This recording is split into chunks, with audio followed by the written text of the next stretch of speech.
24 मई 2021 को दोपहर के समय जबलपुर जिले के थाना खितौली की टीआई के मोबाइल पर एक व्यक्ति ने फोन किया और फोन करने वाले ने बताया कि मैडम, मेरा नाम नारायण पटेल है और मैं सिहोरा थाने के गुर्जी गांव का रहने वाला हूं।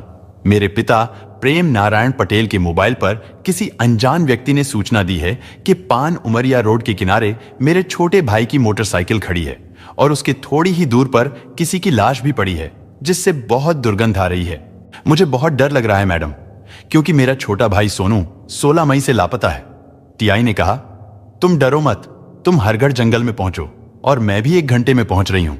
इसके बाद टीआई अपनी जांच टीम के साथ 3:30 बजे हरगढ़ जंगल में पहुंची तो उन्होंने देखा कि वहां एक लाश सड़ी गली हालत में पड़ी है और थोड़ी दूर पर एक बाइक भी खड़ी है। क्योंकि वो समय कोरोना महामारी का था तो इसलिए सभी पुलिस वाले भी कोरोना किट में थे, लेकिन घटनास्थल पर तेज दुर्गंध फैली हुई थी और शव के पास से पुलिस को करीब 1-1 मीटर की 2 रस्सियां, नीले रंग का लोअर टी-शर्ट, बनियान, चमड़े के चप्पल और 2 मास्क भी पुलिस ने घटनास्थल से बरामद किए।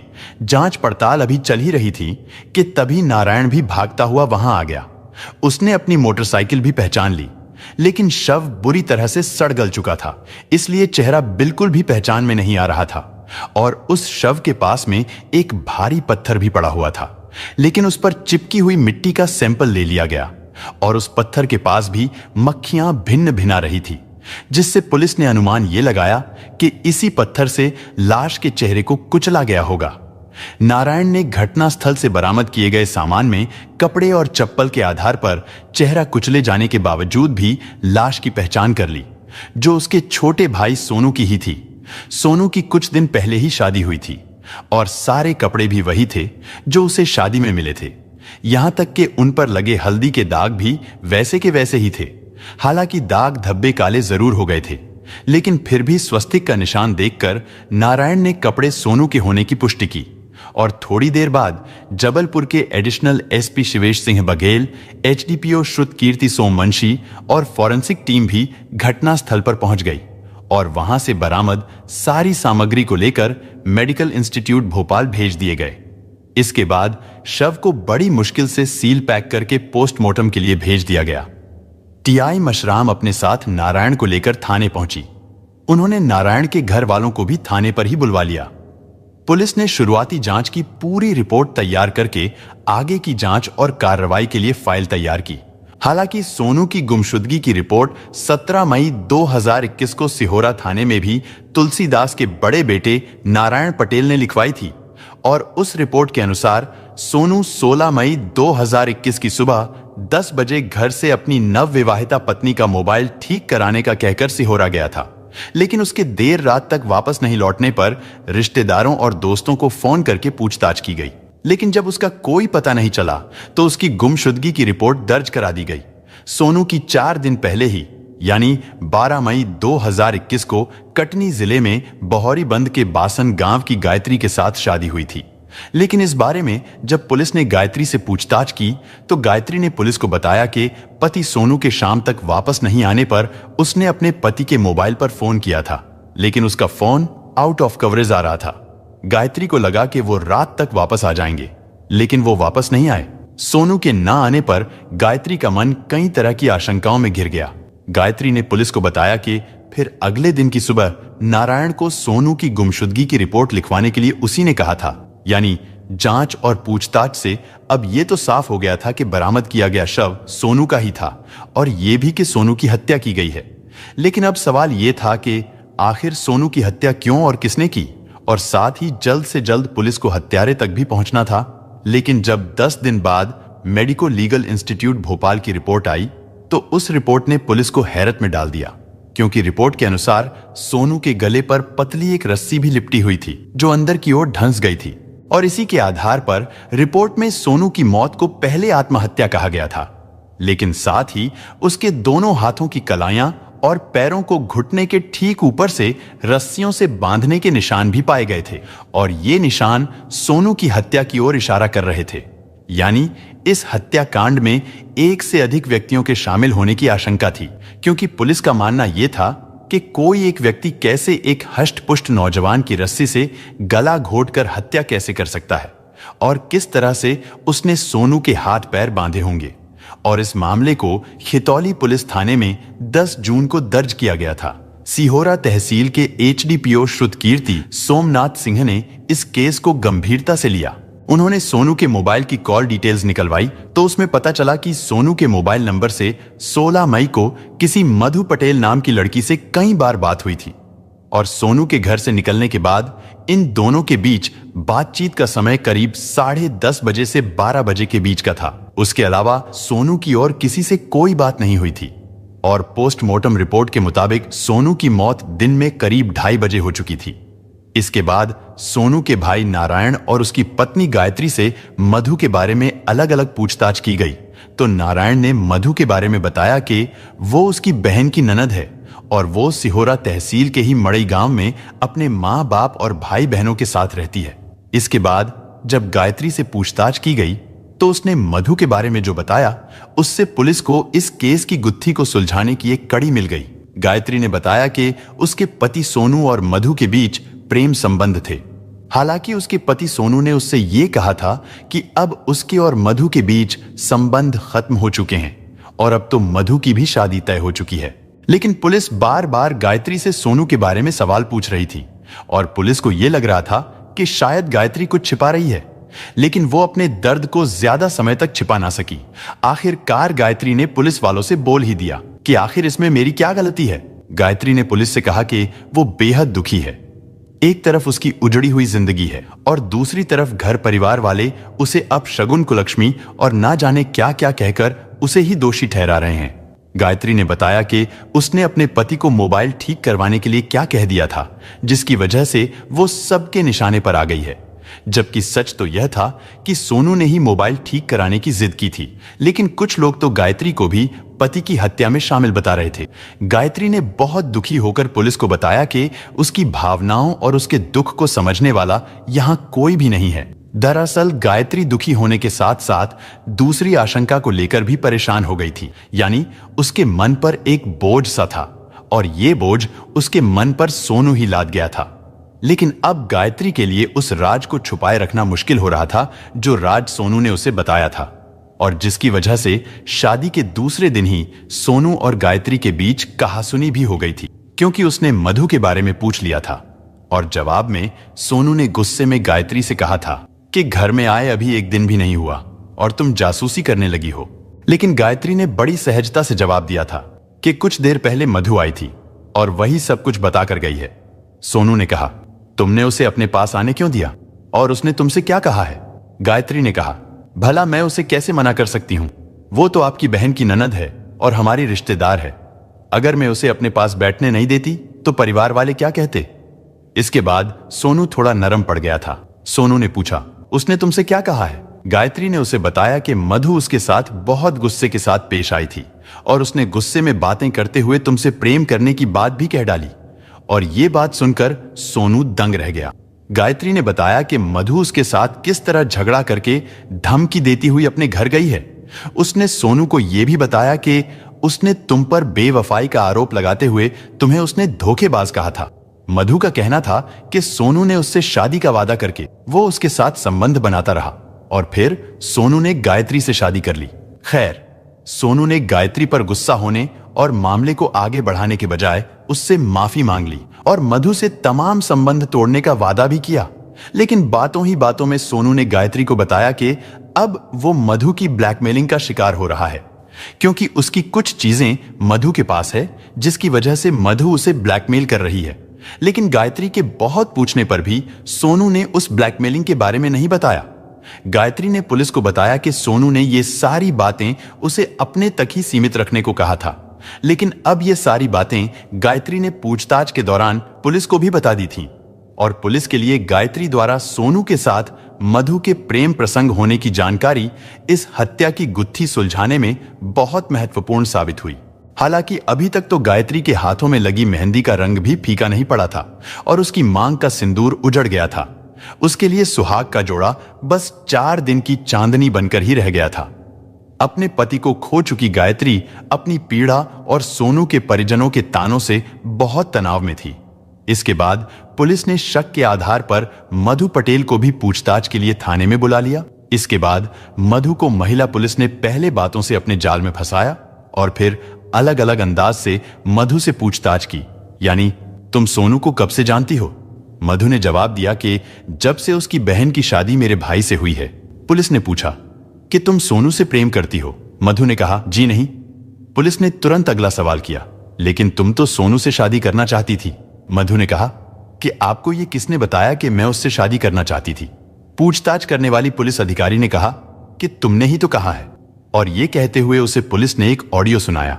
इस ऑडियो में मधु काफी तेज आवाज में बोल रही थी कि अगर तुमने मुझसे शादी नहीं की तो देख लेना, मैं सब कुछ बर्बाद कर दूंगी और तुम्हें भी नहीं छोड़ूंगी। इसके बाद पुलिस अधिकारी ने मधु से कहा कि यह धमकी तुमने किसको दी थी? मधु ने कहा बताती हूं मैडम, मैं सब कुछ बताती हूं, लेकिन सोनू को मैंने नहीं मारा है। इस पर तुरंत पुलिस अधिकारी ने कहा कि मैंने तो सोनू की हत्या के बारे में तुमसे कुछ भी नहीं पूछा है। इसके बाद पुलिस ने कहा कि अच्छा चलो, सोनू की हत्या के बारे में ही कुछ बता दो जो तुम जानती हो, यानी उसे किसने मारा है? मधु ने कहा मुझे इस बारे में कुछ जानकारी नहीं है। लेकिन पुलिस ने मधु को बताया कि जिस दिन सोनू की हत्या हुई थी उससे 2 घंटे पहले उसने तुमसे ही फोन पर बात की थी और सोनू की हत्या भी तुमने ही की है, उसका भी मेरे पास सबूत है। ये कहते हुए पुलिस ने जब उसकी टूटी हुई कलाई घड़ी का फीता मधु को दिखाया तो वो बुरी तरह से घबरा गई और उसका चेहरा पसीने से भीग गया। फिर उसने पीने के लिए पानी मांगा। इसके बाद महिला पुलिस ने कहा देखो मधु, तुम्हारी शादी होने वाली है, अगर तुम सब कुछ सच सच बताओगी तो तुम्हें कुछ नहीं होगा। पुलिस की जांच और सोनू की हत्या आदि के बारे में किसी को कुछ भी पता नहीं चलेगा, क्योंकि अभी तो मैं अकेले में सवाल कर रही हूं, लेकिन फिर वकील तुमसे भरी अदालत में सबके सामने सवाल करेंगे। मधु पुलिस की बातों में आ गई और उसने अपना जुर्म स्वीकार कर लिया। लेकिन जिस पेशावर मुजरिम की तरह उसने सोनू की हत्या की थी और मधु ने सोनू की हत्या की जो कहानी सुनाई, उसे सुनकर महिला पुलिस भी हैरान रह गई। दोस्तों, इस हत्या की पूरी सच्चाई को जानने के लिए हमारे साथ आखिर तक बने रहें। वीडियो में आगे बढ़ने से पहले हमारे चैनल को सब्सक्राइब और वीडियो लाइक करना बिल्कुल ना भूलें और समाज में हो रही ऐसी दिल दहला देने वाली घटनाओं से रूबरू होते रहें ताकि आप भी सावधान रह सकें। आइए अब आपको बताते हैं इस घटना के बारे में। दरअसल मधु और सोनू की प्रेम कहानी भी पवित्र प्रेम की बुनियाद, अनैतिक संबंध और बदले की आग पर टिकी हुई थी। मधु के द्वारा पुलिस को दिए गए बयान के अनुसार मधु पटेल मढ़ाई गांव के रहने वाले नारायण पटेल की बेटी थी। उनके बेटे साहिल की शादी प्रेम नारायण पटेल की बेटी निधि से सन 2019 में हुई थी। क्योंकि दोनों परिवारों में खेतीबाड़ी की वजह से पहले से ही जान पहचान थी और वे एक दूसरे की मदद करने के लिए हमेशा तैयार रहते थे। और सरकारी अनाज की मंडी में धान और गेहूं की बिक्री के सिलसिले में सोनू अक्सर मधु के घर आता जाता रहता था। क्योंकि सोनू निधि का छोटा भाई था, इस कारण उसका अपनी बहन की ससुराल में आना जाना शुरू हो गया। साहिल की छोटी बहन मधु चंचल स्वभाव की एक खूबसूरत लड़की थी। वो बात बात पर मजाक करती रहती थी, यानी कुछ भी बोलने में वो हिचकती नहीं थी। और सोनू जब भी अपनी बहन की ससुराल आता था तो मधु उसकी खातिरदारी करती और उनके बीच मजाक का रिश्ता होने के कारण खूब हंसी मजाक चलता रहता था। लेकिन इसी हंसी मजाक के चलते ना जाने कब उन दोनों के बीच में प्यार हो गया, ये उन्हें खुद भी पता नहीं चला। लेकिन जब मधु अपनी भाभी यानी सोनू की बहन के साथ सोनू के घर आई हुई थी तो संयोग से उसके आने के कुछ दिन बाद ही कोरोना वायरस के चलते लॉकडाउन हो गया था और आने जाने के सारे रास्ते बंद हो गए थे। इस कारण मधु को भी अपनी भाभी के घर पर ही रुकना पड़ा।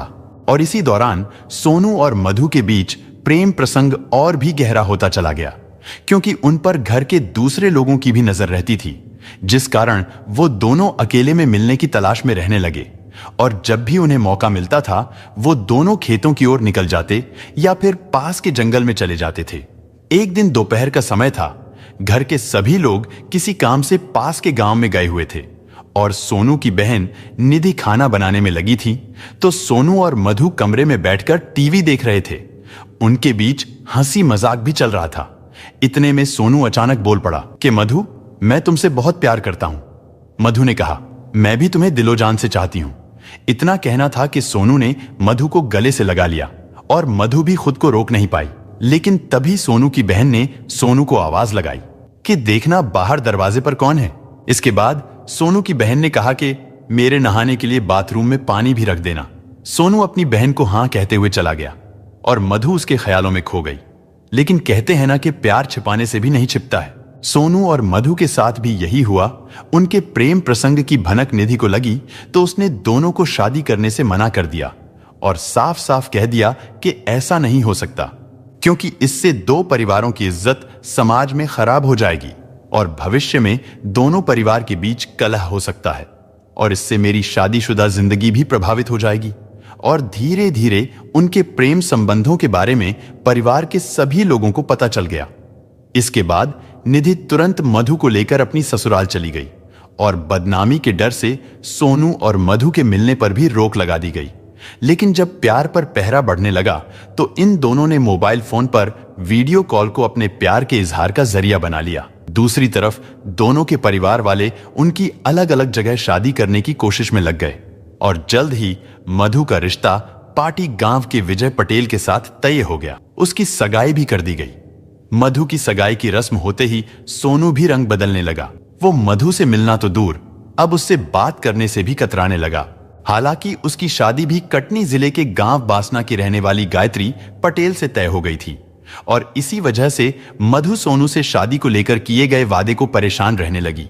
उसे बहुत बुरा लग रहा था क्योंकि सोनू ने उसके साथ प्यार मोहब्बत की कस्में खाई थी। खैर, किसी तरह से मधु ने अब अपने मन को समझा लिया था और सोनू के प्यार को भूलकर वो अपने नए रिश्ते के लिए खुद को तैयार करने लगी थी और विजय के साथ अपनी शादी के सपने सजाने लगी थी।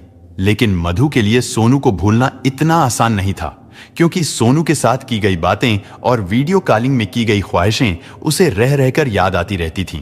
और हत्या की घटना से करीब 4 महीने पहले ही सोनू मधु के घर गया था, क्योंकि इन दोनों की शादी अलग अलग जगहों पर तय हो जाने के बाद अब उनके मिलने पर पहले जैसी पाबंदी नहीं थी, जिसकी वजह से उनके बीच पहले की तरह मुलाकातें और बातें होने लगी थीं।